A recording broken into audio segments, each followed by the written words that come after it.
Salut à toi qui regarde cette vidéo. Si tu la regardes, c'est que tu es soignant.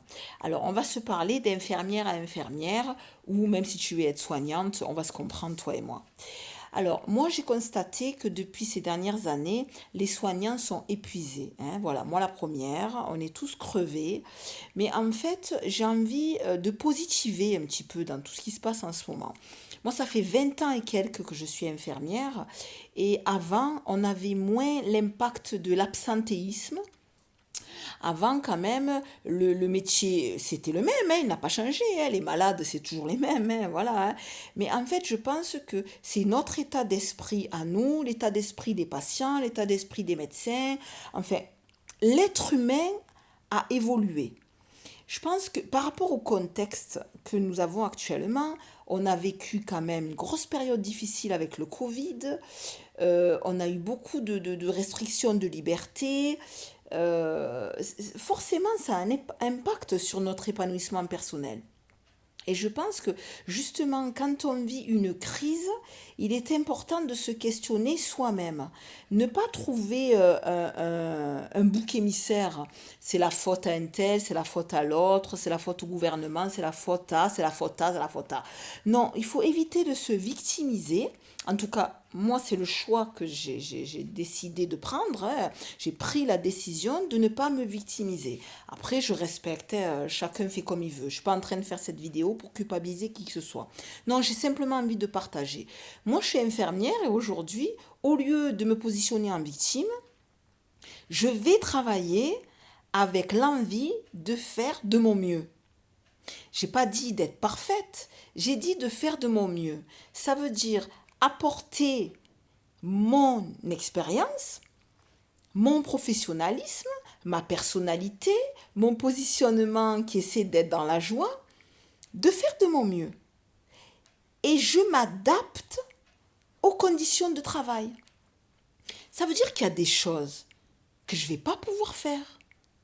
Quand j'ai une liste de tâches absolument énorme et que j'ai l'impression d'être bouffé un peu par le stress, parce que le stress, il me vient de l'envie d'exécuter toutes ces tâches dans un minimum de temps. C'est pas possible. Je suis pas un robot. Hein, je pense que tu es d'accord. C'est pas possible. Voilà. On n'est pas là, Wonder Woman. Hein. On est des soignants et on a choisi ce métier à la base pour soigner, pour accompagner, pour soutenir, pour écouter. J'ai une de mes meilleures amies qui m'a fait un cadeau magnifique pour mon anniversaire. Elle a écrit sur le sac qu'est-ce qu'est l'infirmière. Et la phrase la plus touchante dans ce texte, c'est que l'infirmière, elle est là pour écouter, pour accompagner, pour soutenir. Et dans tout ce brouhaha là que j'entends ces derniers temps, on est tous en train de perdre le sens de pourquoi on est soignant. Alors bien sûr que c'est difficile, j'ai jamais dit le contraire. Je galère, moi, la première. Je travaille dans un service où il y a des personnes âgées, de la gériatrie, polypathologie, des manipulations, des toilettes, des soins, téléphone qui sonne, gérer les familles. Je galère, je suis fatiguée physiquement. Mais je ne suis plus fatiguée émotionnellement. Il y a quelques années, j'ai fait un burn-out. Pourquoi? Parce que je voulais changer le contexte qui était difficile.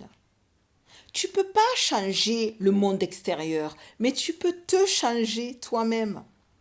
Tu peux changer ta perception, tu peux changer ta façon d'agir. Et tu vas te fixer des objectifs. Moi, mon objectif, c'est tous les jours quand je vais bosser, je veux être en relation avec mon patient. Je veux être à l'écoute, je veux le soutenir. Même si c'est 2 minutes, même si c'est 3 minutes, je veux le considérer comme un être humain et pas comme un objet. Et je vais avancer et je vais faire de mon mieux. Et bien sûr qu'il y a des tâches que je ne vais pas réussir à effectuer. Mais les tâches prioritaires, ça veut dire que le patient puisse être soigné, avoir son traitement, être écouté, soutenu. La base de pourquoi je suis là face à mon patient, là c'est OK. Par contre, il y a parfois la paperasse qui n'est pas faite. La traçabilité, parfois, elle n'est pas faite. Mais tu sais quoi? Je m'en fous. Parce que moi, je veux que mon patient soit bien. Ma mission d'infirmière, c'est d'être soutenante, accompagnante. Et bien sûr que j'ai la fatigue physique, que je cours et je passe des journées speedées. Mais quand je rentre chez moi, la fatigue physique, une bonne nuit de sommeil, un massage, détente, musique, tu vois tes amis, la famille, tu fais plein d'activités, tu recharges les batteries. Et quand c'est le jour de repartir au boulot, tu es en forme. La pire des choses que le soignant puisse avoir, c'est pas la fatigue physique, c'est la fatigue mentale, émotionnelle, la boule là qui te monte là, parce que tu es plus dans tes valeurs. Parce que tu es plus en train de faire ton boulot avec ton cœur, tu es en train de faire ton boulot avec ton mental. Je dois faire. Parce que si je fais pas ça, je suis viré, j'ai pas mon salaire, je peux pas payer mes factures. Oh! Et tu vas traiter ton patient comme un objet. Un objet qui te permet d'avoir ton salaire. Et là, tu vas rentrer chez toi, tu n'es pas en adéquation avec tes valeurs. Tu es en souffrance, tu es en conflit intérieur. Et tu fais ça 1 mois, 2 mois, 3 mois, 1 an, 5 ans, 10 ans, mais tu tombes malade.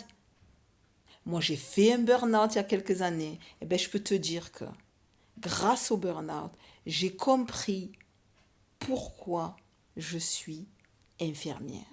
Qu'est-ce que je veux faire dans mon métier d'infirmière? Et si on ne me permet pas de faire ce travail comme je le souhaite dans mon cœur avec mes valeurs, je n'accuse personne. Je change de lieu de travail. Donc pour vous résumer tout ça, ton bonheur, il n'est pas à l'extérieur, ton épanouissement, il n'est pas à l'extérieur, il est à l'intérieur. Écoute-toi. Comment tu veux que soit ta vie, que ce soit ta vie privée ou ta vie professionnelle. Comment tu veux exécuter ton travail de soignant.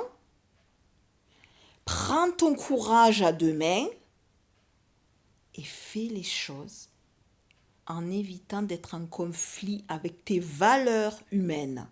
Maintenant, voilà, c'est pas tout le monde qui est fait pour être soignant, c'est pas tout le monde qui a cette capacité d'altruisme, de donner sans compter. C'est clair, réfléchis bien avant de devenir infirmière ou être soignante.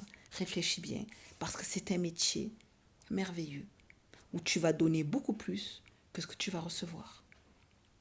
Je te souhaite une merveilleuse journée.